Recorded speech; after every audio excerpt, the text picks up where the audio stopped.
आम्हाला सांगा हो का कसं आहे जिल्हाधिकारी साहेब आमचं प्रशासनाबद्दल आक्षेप नाही आमचं म्हणणं काय तुम्ही जिल्ह्यातल्या तक्रार निवारण समितीची नाही शेतकऱ्याला जिल्हास्तरीय निवारण समितीची बैठक आहे म्हणून तुम्ही प्रेस नोट दिली कोणी मी ऐका आधी प्रेस नोट तुमच्याकडे आहेत का पंचनाम्याच्या कॉप्या हा पंचनाम्याच्या कॉप्या आहेत का तुमच्याकडं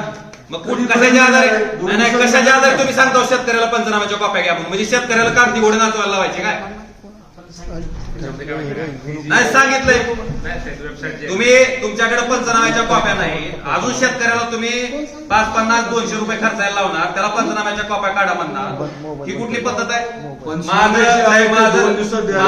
त्याच्यात स्पष्ट म्हणणं आहे साहेब तुम्ही या सगळ्या गोष्टींचं ग्रामसभेपुढे सामूहिक वाचन करा तुम्ही शेतकरी कुठलाही अर्ज करणार नाही शेतकरी कुणालाही मागणार नाही तुम्ही आमचं म्हणणं आहे त्या पंचनाम्याच्या कॉप्या तुमच्याकडे आता सध्या तर नाहीत तुम्ही विमा कंपनीकडून त्या मागून घ्या आणि त्या पंचनाम्याचं सामूहिक वाचन तुम्ही ग्रामसभेत करा आणि सगळ्याला समप्रमाणात विमा द्या.